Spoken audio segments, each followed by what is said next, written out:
Chapter 201. Lost Relic. They used to be the sole protectors of an ancient relic passed down from generation to generation. However, due to some unfortunate accident during a terrible earthquake, these two chieftains lost possession of this relic forever. Because of this loss, the two orcs became sworn enemies of each other. The Orcanine chieftain thought that his friend was a coward who couldn't show up at a critical moment, while the Orcupine chieftain thought his friend was an idiot meathead who lost their most precious treasure in the entire history of the orcs. They blamed one another, and once they became chieftain of their tribes, this hatred and rivalry seeped into their clansmen and escalated into the civil war that they have now. As Michael listened to Fudge's story, he couldn't help but see the cute little ninja in a completely different way. He always thought that Fudge was just fooling around, but this time, it seemed that he had brought in an extremely important discovery that would completely change the atmosphere of this meeting entirely. Do you know what kind of relic they used to have? The violet snake shook its head. They refrained from directly speaking about the relic in their diaries. Oh yeah, I got all this from the journals under their bed. With the root cause of all this tension and rivalry finally unearthed, Michael finally knew how to solve their problem once and for all. He looked at the two chieftains, who were still in a perpetual screaming match like children on a playground. You coward! You coward, meh. The Orcupine chieftain mimicked. Michael put up his hand and commanded the earth mana in the surroundings to stop. Fuzzy balls of brown energy halted their natural flow in the world. They had gone still, forcing the two orc chieftains to stop what they were doing and wonder why they couldn't feel the presence of the earth goddess in their bodies. What's happening? How? Michael cleared his throat and caught the attention of the two chieftains. I would like all of you to stop your whining and listen to me, Michael said with authority, allowing the earth mana to bend to his will, and his will alone. If the two chieftains want to connect with the goddess they worship so much, then they would have to do as Michael said. Finally, they stopped fighting and looked at Michael. It turned out that both of you have been fighting over just a relic? The Orcanine chieftain shook his head. Not just any relic.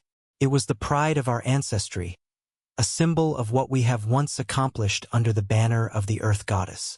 But this coward, Orcupine, let it fall into the crevice. I was trying to save you, you fool! The Orcupine chieftain yelled out. You were going to fall into the crevice as well.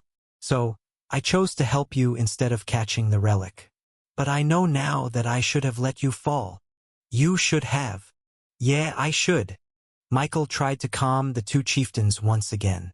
So this relic, is it perhaps called a mithril artifact? The two chieftains nodded. Yes, that relic was a necklace that gave anyone who wielded it a significant boost in strength. Anyone who wore it would feel the equivalent of consuming 50 cacao beans. It is a treasure that has helped our tribe become one of the strongest demi-humans in ancient times. The Orcanine chieftain lamented. It was what protected us from harm many times before. But unfortunately, we weren't able to protect it. The orcs stopped their fighting for a brief moment to mourn the loss of their treasured relic. The very root of their hatred for one another was actually a hatred of themselves for failing to protect their legacy. So, if you had an item equivalent to your relic from before, would you be able to forgive each other? The two orcs looked at each other, remembering the times when they were young orcs. They used to be called the dynamic duo for their collective power. The camaraderie was still there, present but hidden under their years of hatred for each other. There is no equivalent for this relic, the Orcanine chieftain dishearteningly said. It was a lost art made by ancient dwarves. No blacksmith can ever make it again. It looked like the orcs were more disappointed with this fact, as they too wanted to squash the beef between them. Unfortunately, the relic cannot be replaced. Are you sure about that? Michael said as he reached down his shadow to reveal an arm brace. This was special because Michael had it specifically made for Zion as his customized armor to help with his punching power. Oh, and also it was a mithril artifact teeming with power. The two orc chieftains felt themselves drawn to the arm brace in Michael's hand. They felt like they had seen this before. It was only when they looked closer at the object did they finally felt the mana in their cores start to react with feverish intensity. It was like their mana cores were starved in a desert, and only now did they see a pool of water in front of them. The pain from losing the relic was so bad precisely because the two orcs knew how powerful it was. Once they lost it, they knew they wouldn't be able to feel the course of mana flow through their veins as powerfully as the relic had done before, and they had longed for it ever since. But now, a different object was giving them the same feeling as the relic they had lost. "Human, what is that?" the chieftains asked. "This is a mithril artifact. I made it myself with the help of my dwarf friends. Do you want to test it out for yourselves to see if it's as good as your relic?" Before the two could answer, Michael gave the orc chieftains the pair of arm braces. And as soon they held it in their hands, their eyes welled up with emotion. Chapter 202, Unity in the Tribes.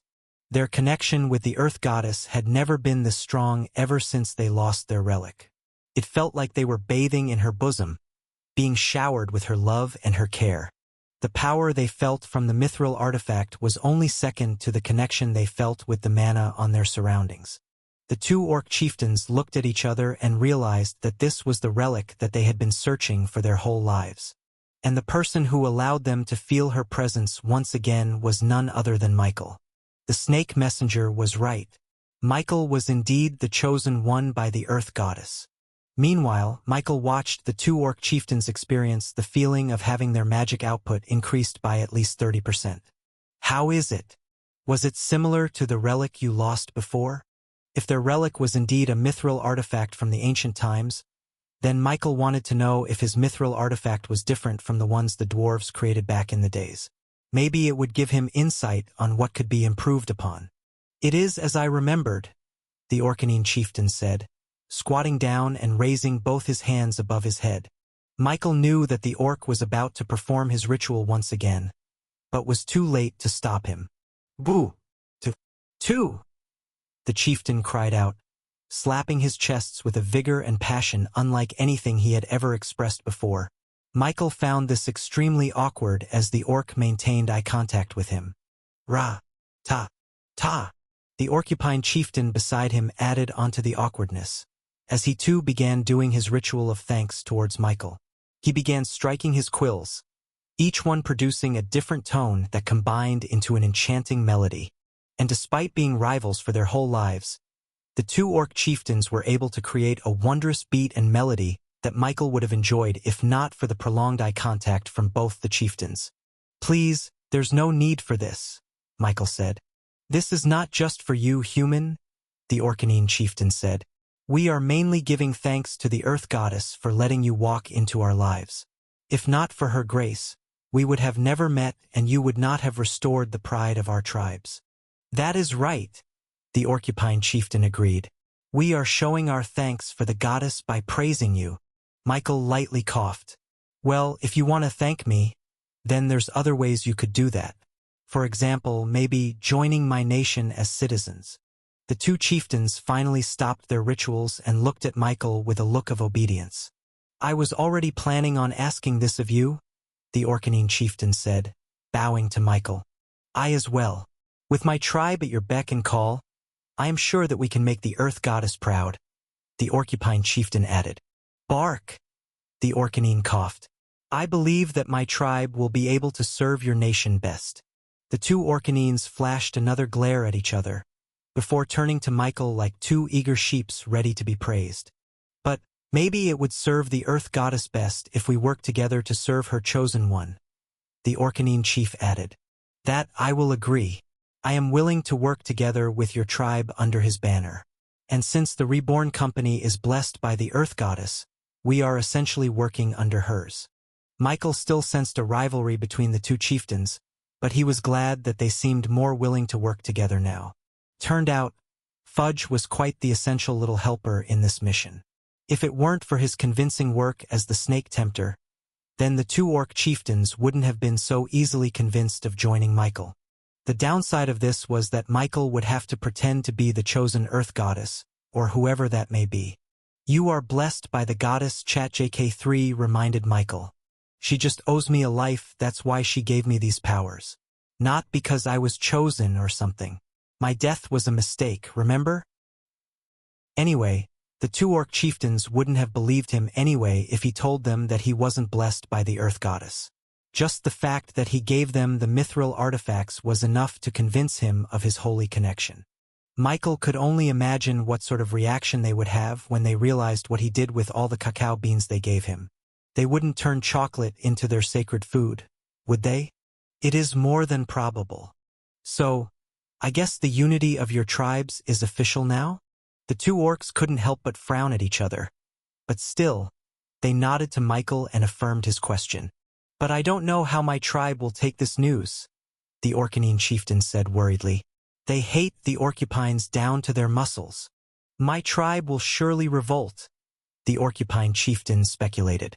The thought of spending their days with the Orcanines would make my tribesmen want to pull out every single quill on their bodies. The two chieftains were sure of their tribe's hatred for the other because they were the one who taught them to hate in the first place. Good news, he said to them. Your tribe will probably like it more than you think. Michael gestured for them to follow him, which the two orc chieftains did but with doubtful looks on their faces. He led them out of their meeting place and towards a metal fence overlooking a large field. There were large lights beaming down onto the field and illuminating it from the dark. The two orc chieftains wanted to ask Michael about the stars that he was able to harvest, but was distracted at the sight of their tribesmen mingling in the field. Orcanine OCS and Orcupine orcs were playing and laughing with each other as they played baseball in the night. Chapter 203 Awakening Orcs. Michael showed the orc chieftains that their tribesmen were already starting to accept a sense of unity between the two tribes. They enjoyed baseball as one group and were united by their desire for chocolate. He even showed them how Orcupine orcs and Orcanine orcs work together to improve the cultivation and strength of Rebornians through their unique resonance. This particular glimpse into what the two tribes could accomplish was what all the chieftains needed to finally realize the errors in their ways. I thought our resonance was gone because we lost the relic, the Orcanine chieftain said, ruffling his mane in worry. But it turned out it was only due to the rivalry between us. The ancestors were right. Orcs were stronger together. Michael let the two chieftains ponder over it through the night. He watched as the two chieftains returned to the forest and back to their village. The next day, the two tribes arrived at the gates of Neo-Orcus. It wasn't just the chieftains, it was the whole entire tribe. The Orcanine tribe is at your disposal. And so do the Orcupine tribe. The rest of the orcs rallied behind the two chieftains by slapping their knees and strumming their quills in synchronicity. I have told everyone of our plans to serve under your banner. As one. It took no convincing at all to have the rest of the tribe join me in my decision, the Orcanine chieftain said. We told them of our tribes, the history of our rivalry, and admitted that it is nothing but hubris and pride. I confessed that I led the tribe into the wrong path for too long. It is therefore my responsibility to right that wrong. I step down as the chieftain of the Orcanine tribe and relinquish it to you, human, who is the chosen of the earth goddess. The Orcupine chieftain stepped up right after the Orcanine chief and kneeled to Michael. I give way for your guidance as well. The rest of the orcs looked up at Michael with expectation in their gazes. Their eyes reflected the image of Michael standing with the Dragonborns and the rest of Neo-Orcus standing behind him. They, too, longed to be part of his community. Well, I guess we should start the festival to commemorate this event, right? Shiina began clapping, followed by the rest of the Dragonborns and the locals of Neo-Orcus. It was a celebration. Today was the day that the orcs officially became citizens of the nation of Reborn. The integration of the orcs was much easier than Michael thought. He thought it would be hard to convince the orcs to suddenly start working together after being rivals for so long. But seeing for themselves how Orcanines and Orcupines could play baseball together or share a beer was enough to dispel their previous thoughts. Of course, as citizens, he had to awaken their talents first and foremost. He first started with the former Orcanine chieftain. Potential evolution paths. Obscured shadow orc. This orc species uses the shadows as their main form of offense. They strike from where their opponents could not see or feel, dealing critical damage that may paralyze those unfortunate enough to be struck. Shadow Smith Orc. This subspecies of orcs can mend their shadows into different constructs depending on the user's imagination. The stronger the image they have on their mind, the stronger and more detailed the shadow will become. Earth's shadow orc.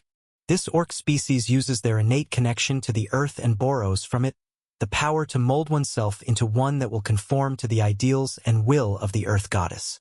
Michael was not surprised when the orc chieftain chose the earth's shadow orc bloodline. As expected, "This is truly the way to please her," the Orcanine chieftain said. "Please, let me become her shadow." As Michael chose the third option, a blinding light obscured the orc's entire body for a few seconds. Then the light subsided, showing the Orcanine orc's new form. He didn't see much difference from the orc's physical structure, with him having the same orc and wolf mix of genes. However, there were now small flickering shadow flames emanating from the orc's body. As the Orcanine tested his new abilities, Michael observed that as the shadow flames increased in intensity in the orc's body, the harder it was to perceive him. It was as if he started to blend into the background, blend into the very earth itself. After evolving the former Orcanine chieftain, his counterpart was next. Michael was surprised to find that despite their difference in species, the two orc chieftains' talents were strangely the same. He also chose to become an Earth's shadow orc. Michael thought that this was just a product of them being blood brothers when they were younger, but as Michael began to awaken the talents of the other orcs, he was surprised to find out that all of them had a talent in the shadows. Fudge was right. The orcs did indeed have the talent to become shadow ninjas like him.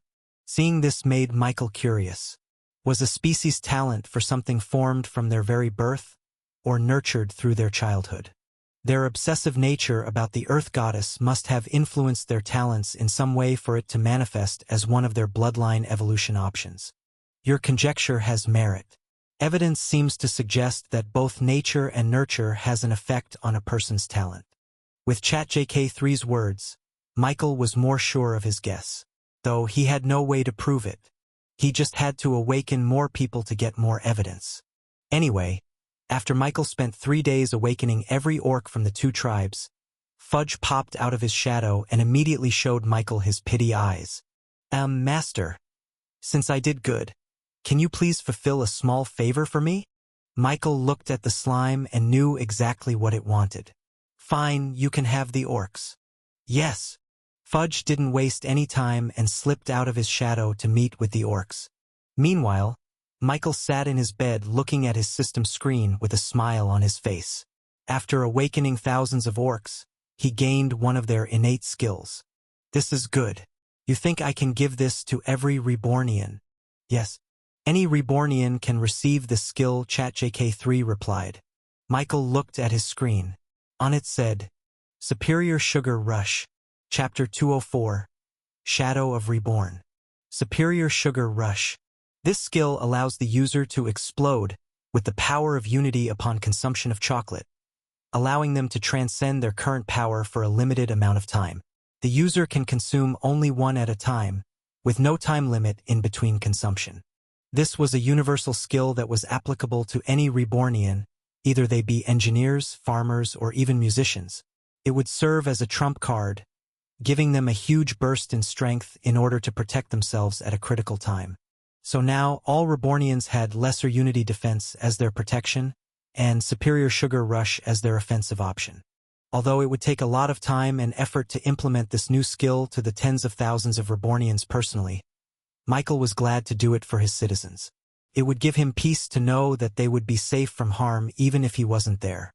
And before they even needed to protect themselves, he and Fudge were sure to arrive before anything happened. That was why he and the ninja slime spread their clones to every citizen, allowing them to appear to any Rebornian at a moment's notice. Speaking of Fudge, Michael was a little bit curious as to what the mischievous devil was doing with his Ney regiment of orcs, so he visited them in the forest, where the village were located. He arrived at the outskirts of the orc village, with wooden stakes as their walls and thatches as their houses. It was still the same village as before, but there were now Rebornian engineers surveying the place for a renovation. Now that they were a part of the nation of Reborn, their standard of living needed to be upped quite a bit. Seeing no sign of other orcs in the village, Michael walked further inside their territory before he came across their sacred grounds. Only now did he fully appreciate the size and magnitude of this place. Every tree was bountiful with cacao seeds, ripe for the picking. And since the orcs were part of his territory, that meant all of this was now his to take. He planned to expand the sacred ground even further to accommodate their chocolate needs. Not only would he sell it, but he would also have to stock up chocolate for his citizens as well, for emergencies. Hear ye, hear ye. As good ninjas, you must all know that stealth is critical. Michael heard the echoing voice of a very excited slime. He walked further up the sacred grounds and saw Fudge in his snake form, wrapped around the tallest tree and looking down at the Orcupine and Orcanine orcs below him. "We shall learn your ways, messenger," the former Orcanine chieftain vowed.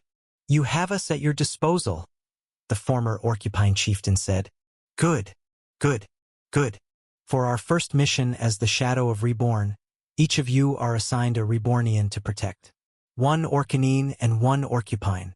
2 of you are to spend your days in their shadow, never showing yourself unless they are in danger. As you wish," they all screamed. "Boo! Tu! Ra! Ta! Ta!"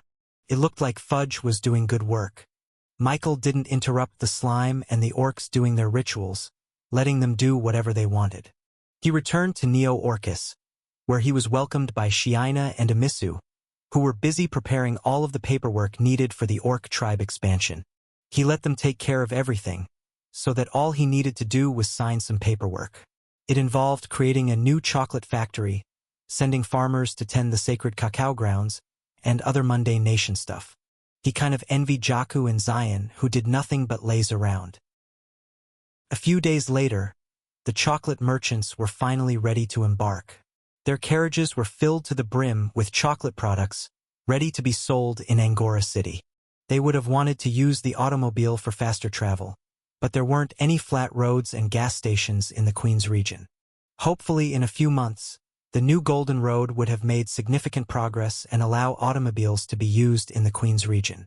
"Thank you again, Michael." "No, the Reborn Company is thankful for you," he said to them. After some reluctant goodbyes, some merchants became too enamored with the way of life in the King's region and Neo-Orcus and wanted to stay permanently. The chocolate merchants set off. Before they left, though, Michael saw a few black figures merge with the carriage's shadow. It was none other than Fudge and a few shadow orcs doing their first mission. They sent their clones to the merchants as protection. "Master, they are now citizens of our nation, right?" Fudge plopped out of Michael's shadow. "Yes, they are. And if I didn't know better, I would have thought that you just wanted to protect the merchants. But you just want to infiltrate Angora City, don't you?" The slime flashed a guilty smile. "Hee, maybe." Michael didn't object, so he didn't say anything to Fudge.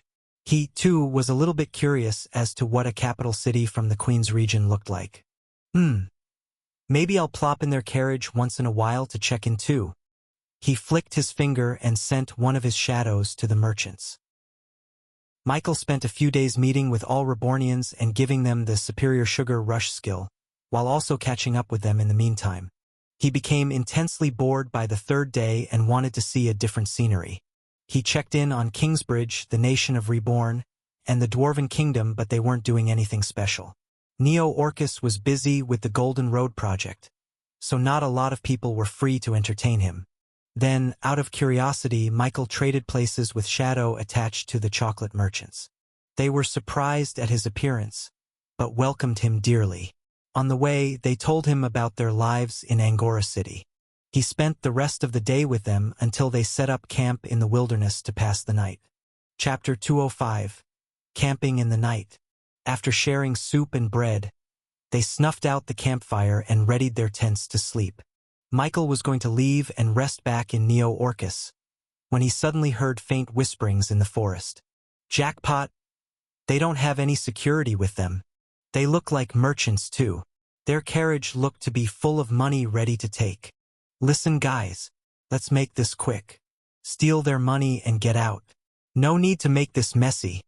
With his enhanced hearing, Michael caught wind of a thievery waiting to happen. He peeked out of his tent and used his supreme skill, Unity Gathering, to search the environment for life mana. And sure enough, he saw 5 people waiting in the bushes and watching the camp with greedy eyes. The chocolate merchants were none the wiser. They slept in their tents, unaware of such dangers lurking in the shadows. These thieves are quite weak, Michael assessed. They are all only in the 2-star realm. Michael didn't want to brag, but he could deal with these thieves in a literal blink of an eye. He didn't even have to use any physical art spell. A simple earth wall or ember spell would be enough to scare these thieves into unconsciousness. Should I deal with them now? Before Michael moved, he saw Fudge emerge from the shadows. The slime looked up at him, begging, "Master, please, let us deal with this. This is so exciting. This is the first time that any of us can show off the power of Reborn's shadow." "Fine," Michael acquiesced, since Reborn's shadow, as they like to call themselves, was going to be the first line of defense for the nation of Reborn. Michael wanted to see what they were capable of firsthand. "Yes," Fudge rejoiced. "But don't tell the Dragonborns." "Oh, of course, Master. Miss Shiina would be angry at me if she knew that she wasn't there to protect you from these thieves." While Fudge disappeared to set up the defense with the other orcs, Michael sneaked into the tents of the merchants to warn them of the incoming thieves. "Ha!" The veteran merchant groggily woke up. "Michael!" After Michael told them about the 5 thieves in the bushes, the veteran peddler hastily stood up. "Thieves? Here? Who would be so brazen as to do that? Isn't it normal to have thieves in the wilderness?" Michael asked them. "No, sir. Not here. Everyone knows that the territory around Angora City is under the protection of the Order of the Heavenly Knights. Not even organized crime groups would be so brazen as to disregard the order for such a small caravan. That's why we don't have any security with us. We thought we wouldn't need it. Clearly, we were wrong. The influence of the order was bigger than Michael thought. If the merchants were so confident as to embark without any security, then it must mean that they fully trusted that thieves were too afraid of the knights. Well, you're all Rebornians now. All the security you will ever need is right under your shadows, Michael assured the merchants. Just look at how your shadows deal with it. Just then, the thieves seemed to have finally finished their preparations. "I know you're awake," a rough voice said. "Give us all your gold coins, and no one gets hurt." The chocolate merchants all looked at Michael, and he just nodded at them, assuring them that nothing bad was going to happen. Slowly, they walked out of their tents with their hands up in the air, signaling their surrender.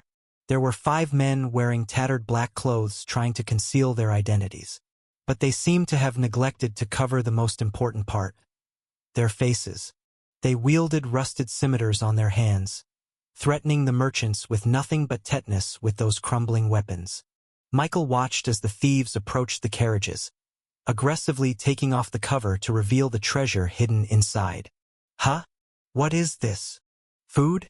Is this trash? No. Wait a minute, that looks familiar." One of the thieves' eyes flashed with a glint of recognition as he looked at the violet and gold wrapping of the chocolate bar. "Yeah, this is chocolate. You know, the one that was talked about in Angora City. The one that those knights have been raving about." Only after that explanation did the other thieves finally realize the treasure that they had in front of their eyes. "Jackpot! We can sell all of this for tens of thousands of gold." Greed could be seen overflowing in the thieves' eyes. They even became a little bit impatient, approaching the chocolate merchants to threaten them into giving up the carriages. "Don't do it," the veteran peddler pleaded. But the thieves disregarded his warning. "Hey, old man, this is our carriage now. Leave if you don't want to get cut up into pieces." The chocolate merchants stood their ground. They wanted to protect the chocolates because it was not theirs, but the Reborn Company's possession. Grah! One of the impatient thieves ended up picking a big rock from the ground and throwing it to the veteran peddler. As it was about to hit, a transparent prismatic shield appeared to protect him from harm. "Ha! What was that?" The thieves were stunned. It didn't take long before the thieves charged towards the merchants with their scimitars in their hands. The veteran peddler flinched as the blade came towards his face, but thankfully, it was stopped half a meter away from him. The thieves, surprised yet remained undeterred, tried to hack into the prismatic shield. However, any attempt they made only ended up bouncing the blade back to them. How is this possible? They're just merchants. How do they have this impenetrable defense? It's okay. I'm sure it will break eventually. Just keep hacking. They thought they had all night to threaten the merchants. They didn't know that their shadows began to stretch and mold under the static moon above the starry skies. Terrifying 3-meter-tall orcs, numbering 10 in total, emerged from the shadows behind the thieves. Michael, watching all of this, couldn't help but laugh. Ha ha ha ha ha. They were supposed to be ninjas, undetected in the night, yet their huge statures were the complete opposite of what they were trying to accomplish. Chapter 206. Shadow Orc's First Job. The thieves were startled upon realizing that there was another presence in the camp. They turned towards Michael, using their scimitars defensively like a shield. But once they realized how young he was, their unease lessened. Don't make any funny moves, kid. We don't want you to get hurt. Just let us have the carriage, and all of you can walk free tonight. Hey, what are you doing? They saw Michael move towards his tent, thinking that he was trying to help the chocolate merchants in some way.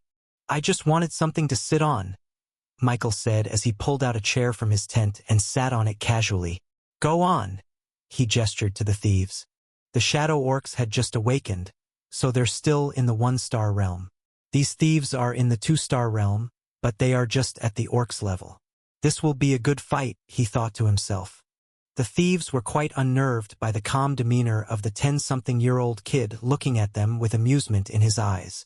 Not to mention the fact that he laughed during a robbery in the middle of the night. There was definitely something wrong with this child. Hey, deal with him. The kid? That's a bit much, don't you think? The thief whispered. Just scare him a little. Make sure he doesn't interfere in our business here. The unfortunate rookie thief with a lanky build reluctantly turned around to pick up a rope in their bag. He wanted to tie up Michael and prevent him from running away and alerting the authorities. But just as he turned around, he suddenly bumped into something hard and squishy at the same time. Ow! Huh! The thief was face to face with a hairy wall in front of him. His expression was one of annoyance at first, but as his dazedness phased away, his eyes finally showed recognition that he was facing something big and terrifying. His head slowly looked up until he saw an Orcanine orc looking down at him with red eyes, sharp tusks and all. The thief started to back away, struggling to get the words out of his mouth. A cold sweat poured down his back as he looked around and realized that this orc wasn't the only one stalking them from behind. There were 10 of them in total, each one standing behind the thieves, waiting patiently like a snake about to pounce. These orcs were just silently standing there, menacingly. Ha ha! Hiya! The thief finally let out a scream, with fire mana billowing up from his dantian. Fire strike! His scimitar erupted in a fire, and as he swung it in the air, a crescent of fire shot off towards the silent Orcanine orc. And in his flusteredness, he ended up throwing away his scimitar towards the orc as well. But before the fire strike even burned a single fur from the Orcanine's body, a prismatic shield appeared around his body and extinguished the flames. As for the scimitar itself, it was easily swiped away by a well-timed punch from the orc. It was only now did the other thieves finally took notice of the shadow orcs standing behind them. Ah, damn it! Who are you all? Orcs! We're nowhere near Orcus town. Whatever. Defeat them. The thieves began activating their physical arts spells one by one, which Michael happily observed on the sidelines. This would be the first time he would see an actual fight in his entire life, which was quite exciting and reminded him of watching anime in his previous life. Though he must admit, this was a lot more exciting than seeing moving images on a flat screen. The thieves used various spells using their scimitars as their main offense. One of them threw Fire Strike at any opportunity. The other used his quickness to approach the orcs and try to slice them into pieces. And others also used complicated stances and fighting styles to try and overwhelm their opponents. However, their efforts were rendered null by the presence of the prismatic shield surrounding the orcs. Everything was extinguished, And anytime the thieves try to use their scimitars to attack, the Orcpuan orcs would move in the front lines and clash their quills against the thieves. "Go, my shadow orcs!" Fudge screamed beside Michael. "Show them the power of ninjas." Michael looked at the violet slime. "You know, ninjas use stealth and finesse to deal with their opponents." "No such thing, master. They used big destructive moves like the Ras * Non or the Sage * Dory." Just as Fudge said that, Michael saw the Orcanine orcs gather in one group. Then, they began to mold their shadows into one big ball carried by their leader. "Shadow Sphere!" Fudge excitedly rallied, just as the orc holding the shadow ball ran towards the thieves. Seeing this, the thieves took back their scimitars, being entangled from the Orcupine orcs' quills before using them to protect themselves against the other orcs. A few 2-star spells were used like Stone Skin, Air Dodge, and Heart of Fire, yet they were utterly destroyed upon contact with the innate skill from the orcs called Shadow Sphere. The thieves were thrown a few feet into the air upon contact, before slamming back down on the ground and exacerbating the internal injuries they just sustained. "Gah! Ah!" The thieves could only groan, defeated and broken, against the shadow orcs. "Ha ha ha! See, master? This is the power of Reborn's shadow," Fudge bragged to Michael. To which Michael had to admit they were pretty good, especially since these orcs were constantly hiding in every citizen of Reborn, ready to defend them at a moment's notice. "Good job, Fudge.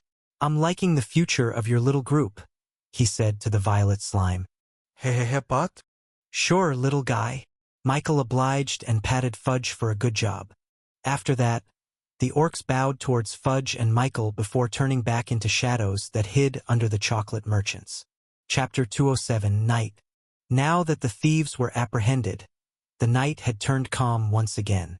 Fudge tied up the unconscious robbers using their own rope and gathered them up in one bunch. Michael was about to speak, when all of a sudden, he felt another presence coming from the wilderness. "Someone is coming," he said. This person's pace was steadfast and strong, the complete opposite of the thieves who sneaked around with malicious intent. And even if the moon only gleamed a sliver of its light down on the ground, Michael could still see its brightness reflected upon the steel armor worn by this person. It only took a few seconds before a man wearing full metal armor entered their camp. The chocolate merchants looked at this stranger with surprise and a little bit of excitement in their eyes. They recognized him from the insignia borne on his chestplate. "Forgive me for intruding. I am Sir John, a knight from the Order of the Heavenly Knights." Sir John approached the chocolate merchants, for he judged that they were the ones in charge of the camp. He took one look at their carriage and rightly judged that they were peddlers. "I came here to warn you that thieves had plagued this wilderness as of late. But worry not, I am in pursuit of them. They are not far from being apprehended," he assured the merchants. But instead of seeing relief on their faces, the knight saw the merchants look back towards an unassuming golden-haired kid on the back. "A child," Sir John uttered. "Be careful out here, young man." Just then, he caught sight of the thieves he had been pursuing. He would not mistake those faces. His eyes showed surprise as he saw the rope tied around the thieves, like they were cattle caught in a ranch. "Who apprehended these thieves?" Sir John asked, confusion and a little bit of admiration showing in his tone. "We did," Michael said. "You?" "Yes, well, my friend over here did," Michael said as he pointed to the violet slime perched on top of his head. "A tamed monster?" Sir John said with recognition and amazement. He looked around the camp and saw signs of fighting, with burned patches of grass and overturned soil all around. And seeing the campfire already snuffed out, he correctly assumed that the thieves struck in the deep night and caught everyone by surprise. "I have never seen such a talented tamer that could defeat thieves of this caliber. 5 against 1. This slime of yours is impressive, and you even more for nurturing the slime to this degree while being so young." Michael didn't correct the knight, who just kept on praising him for his taming ability. And while Sir John talked with the chocolate merchants, Fudge tapped on Michael's head. "Master, who is he?" asked Fudge. "Just a passing knight. No need to worry about him," assured Michael.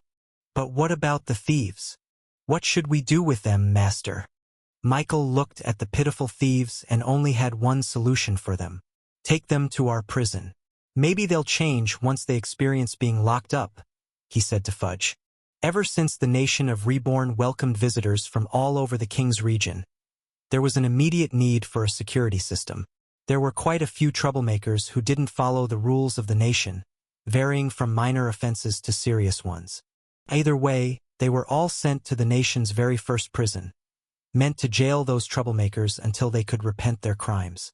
Of course, Michael had to follow the rules of his previous world, having a justice system that based one's time in prison depending on the severity of their crime.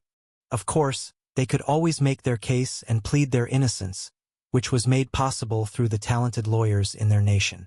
These thieves would probably have to serve a lot of years for their crime of trying to harm a reborn citizen. As you wish, Master. I'll send them off to prison. Fudge had a skill called shadow transference, created by Michael, which could substitute one of his clones for something else, just like how Michael could take the place of a clone. Shadow flames grew from the ground and soon engulfed each thief from their foot to their head. By having Fudge's clone inhabit the entire body of the thieves, he would then be able to replace them with the clones he had back in the nation of Reborn. But just as Fudge was about to activate the skill, the knight noticed what was happening. "What are you doing with them?" he asked hurriedly. "We're taking them to our place," Fudge explained. The knight looked a little bit flustered as he realized the slime could talk. You can't do that. They should remain in the custody of our court." Sir John raised his axe and tried to cut through the very shadow flames that engulfed the captured thieves. But just before his axe cleaved through the Fudge's shadow clones, he suddenly changed the direction of his swing to his back. A resounding trang echoed as his blade met with the Orcupine orc's quills. Surprised at seeing the appearance of 10 orcs behind him without any warning, Sir John exerted his real power to try and overpower his axe away from them. The orcs were pushed back for a few meters. Seeing no other choice, the orcs took out a single bar of chocolate from their pockets and unwrapped it right in front of the knight. A sense of unease showed on the knight's face for a second. His instincts were telling him that they were about to get stronger, like a cat showing its claws. But just as the orcs were about to consume the chocolate in one go, the veteran peddler suddenly jumped in the middle of the two. "Stop! Wait, Sir John. We are citizens of the nation of Reborn, and since the thieves attacked us, then we have the authority to take them prisoners." The knight, realizing his mistake, quickly lowered his axe and returned it to his back. "I apologize," he said to them. "I didn't know." Chapter 208. Knight Introduction. The knight immediately released the grip he had on his axe and let it fall to the floor, showing his sincerity. Then he kneeled on the ground, looking down with repentance in his eyes. "I hope you all forgive me for my assumptions. I did not know that you were all part of a sovereign nation." The veteran peddler heaved a sigh of relief and immediately went over to Michael. "I'm sorry, Michael. I should have told the knight before all of this happened. Since this territory is still part of the knightly court in Angora City, they have jurisdiction over criminals roaming around it. But since we were attacked by the thieves, and we are part of the nation of Reborn, we have the authority to apprehend them." The knight didn't know that and thought that we were trying to take the criminals captive. Michael waved off his worry. "It wasn't your fault. It's just a small misunderstanding. It's all behind us now." The knight got up and faced the chocolate merchants. "I understand that you have all come from the nation of Reborn. Forgive me, but I do not recall such a sovereign state anywhere in the Queen's region." "We're based in the King's region," Michael replied. Sir John nodded in understanding. "Ah, now it makes sense. I take it that those orcs are also part of your nation. Are they also your tamed beasts?" Fudge suddenly popped out of Michael's shadow and faced the knight with anger in his face. "They're not beasts. They are my shadow members." Sir John was still a little bit startled as he faced Fudge, not expecting him to speak at all. A sentient monster was a rare sight even in the capital cities of the Queen's region. He turned to Michael, who was the youthful genius who seemed to have tamed these surprisingly strong creatures of the shadow. "May I know your name, young man? Surely a man of your talent would be widespread even in the Queen's region." "My name is Michael," The veteran peddler once intervened once again to give a little bit more context for the clueless knight. He knew Michael disliked bragging about himself, so someone else had to do it for him. You must know, Sir John, that Michael here is the esteemed leader of the nation of Reborn. A look of surprise and disbelief flashed across the knight's face. Even if this nation of Reborn turned out to be a small sovereign state in the backwoods countryside of the continent, it was still unusual to see a kid pushed into the leader position so early. I understand it now, Sir John said, scratching his chin. Those orcs must be part of your elite defense force intended to protect the leader of your nation while he travels outside the king's region? Am I correct? Yes, we are. Fudge immediately answered. We are the elites, not those scaly meanies. Michael could only chuckle at Fudge's shenanigans.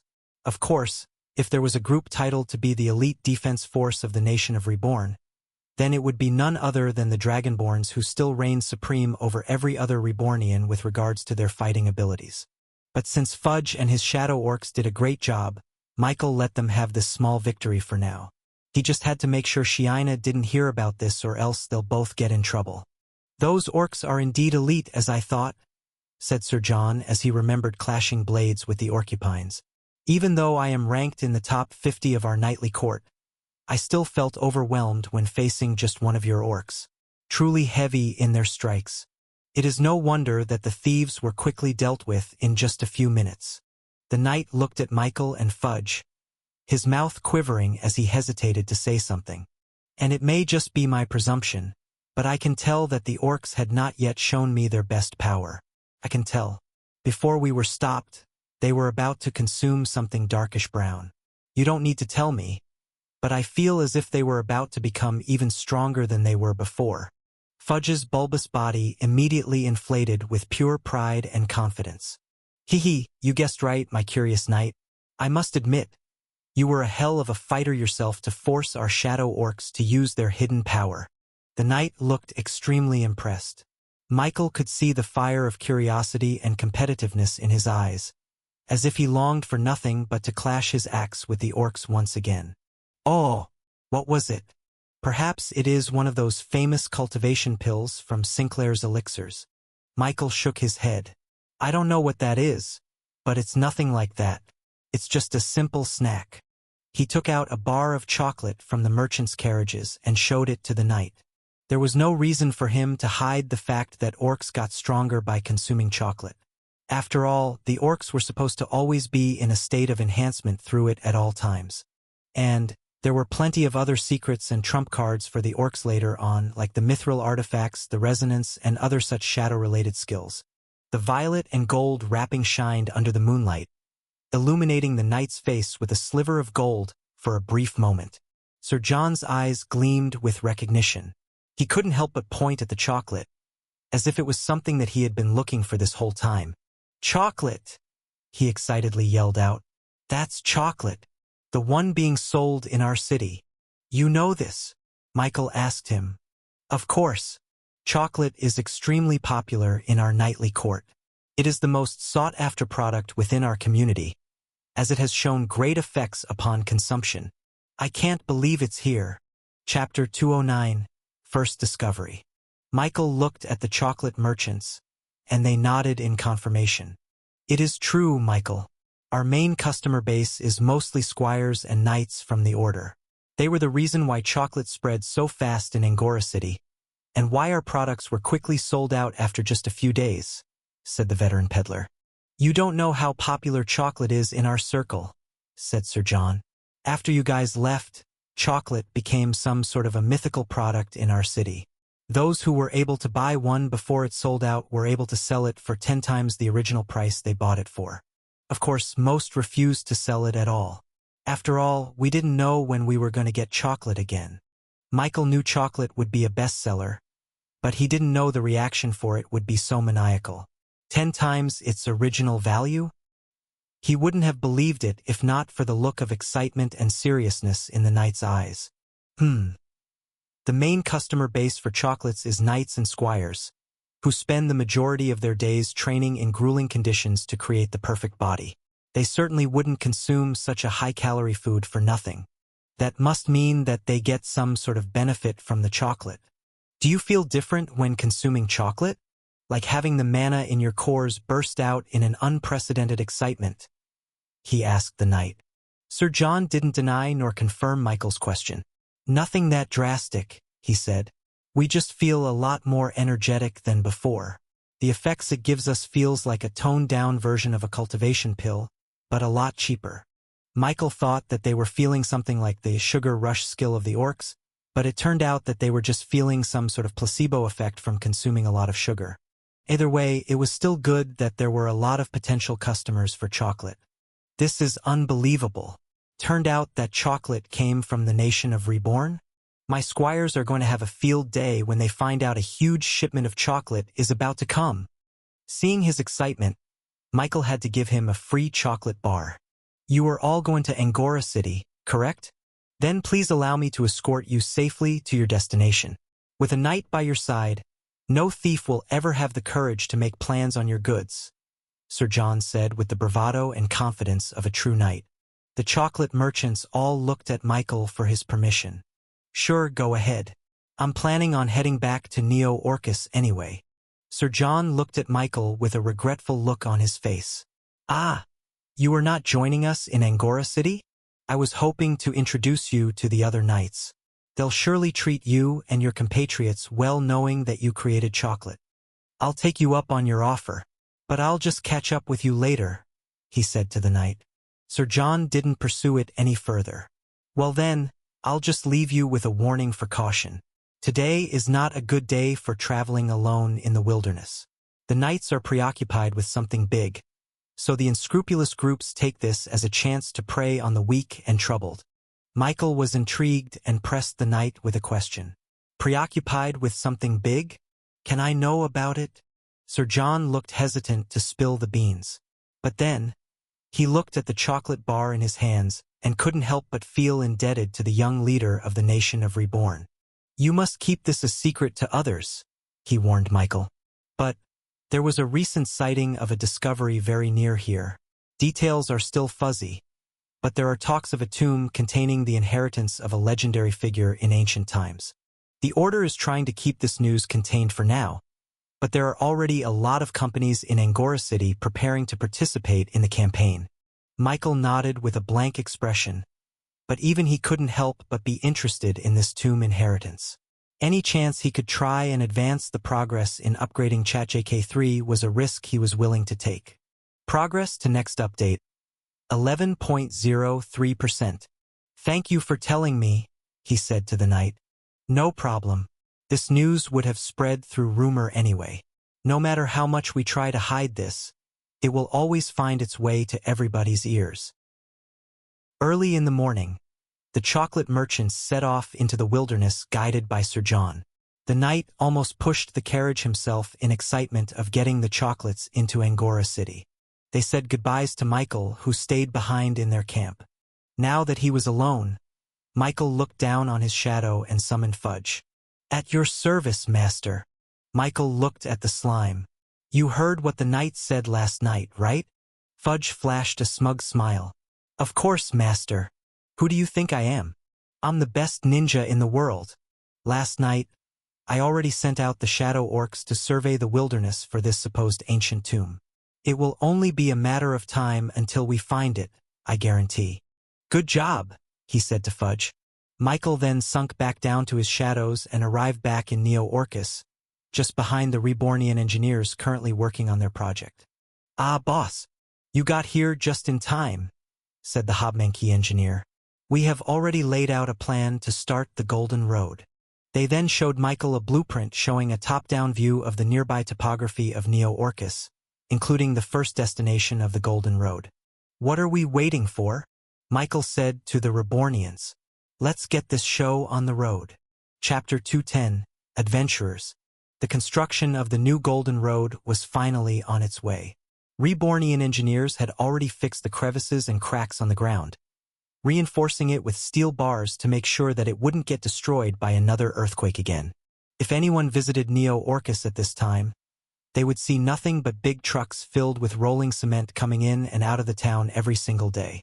The only thing they needed to do now was to pour liquid concrete onto the ground and use a little bit of magic to quicken their hardening process. Michael helped a lot with this. Shiina and Amisu ended up finding out about the thieves' incident a few days ago and were immediately angry at Michael and Fudge. They were talking about having a dragonborn always present with him at all times as a precaution, so Michael had to escape from that conversation quickly. Master! Master! Good news! As Michael finished pouring cement into the ground, Fudge suddenly jumped out of his shadow and landed on his head. What is it? Did you find the tomb? He asked the ninja slime. Yes, we did, replied the excited Fudge. Fufu. Nothing could be hidden in the shadows with us around. Michael conjured a ball of water in his hands and washed off all the dirt and cement in his hands. Show me, he said. Michael and Fudge both descended into the shadows, leaving the Rebornian construction workers to their jobs. As the two ascended from the shadows, Michael was immediately greeted with the sight of overgrown vines and moist grass all around him. It felt like he was in an Amazonian jungle, with 20-foot pythons lurking about in the wilderness. Aside from the obvious change in scenery, Michael observed the raucous mumblings echoing all around him.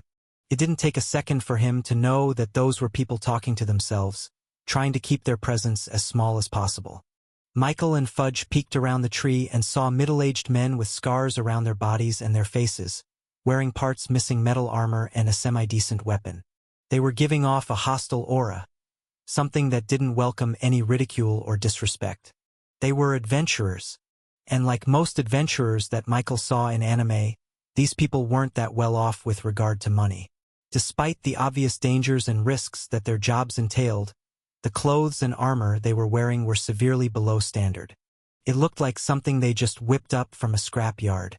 These adventurers were grouped up, some with many members totaling up to 20, while some only had 3 to 5 in their midst. Michael sensed the life mana in the area and judged that there must have been about 100 adventurers here right now. There was only one thing that would tempt an adventurer into a nondescript part of a jungle, and that was none other than treasure. They must have also heard about the tomb. Why are they all still here? Michael thought to himself. The treasure is first come first serve, so why are they not out there adventuring? Michael even saw a few groups camped out with full beds and tents set up on the outskirts of the jungle. And by the looks of it, they had been here for a couple of days as well. He wanted nothing more than to simply just walk right over to them and ask this question. But he knew that having an 11-year-old boy coming out of the jungle alone would raise some red flags to the cautious adventurers. Michael planned to show himself with the Dragonborns and some of the Rebornians later, but for now he had to stay in the shadows. Fudge, did you find out anything about the tomb? Has anyone entered it? Or even found it at this point? The ninja slime grabbed Michael's head and moved it in the direction of a large group of adventurers on the far left. Michael hesitated to call them adventurers because of their decent attire. This group of 20-something people were practically shining in the middle of the jungle with their full metal armor gleaming in the sunlight. Master, I heard that nobody wants to enter the tomb for now because it's filled with a lot of deadly traps. The first few groups that entered never returned, only leaving behind corpses for the next group to stumble upon. And how did you find that out? Fudge pointed upwards, towards the crown of the tree, putting shade on the large group. There, Michael saw a large Orcanine orc just hanging on the branches, looking down on the group using no effort to hide himself. Michael slapped his own forehead. I don't even know what a ninja is anymore. We are the exemplary specimen, master. Anyway, Michael sighed, who is this group? And why are they being the subject of all the gossip and whisperings from the other adventurers? They seem to be part of Hammerstone Company, master. I don't know much about them, but from what I could piece together from the other adventurers, they are on some sort of ranking or whatever. Golden 500. Yeah, Golden 500. I heard they are ranked 495th, meaning that they have the best chance of breaking through the tomb and reaching the inheritance. At least, that's what I've heard.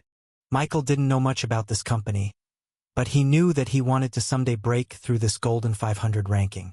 He would have to ask more from Jimmy or Yuna if they knew more about this Hammerstone Company. For now, Michael had to go back. But just as he was about to descend back into the shadows, he heard a faint sound coming from the jungle. H-A-A-Ch. Help! A haggard adventurer with his entire lower leg turned into nothing but red flesh came rushing out towards the group of adventurers. Legs! We need leggings! He screamed, before eventually collapsing into the ground.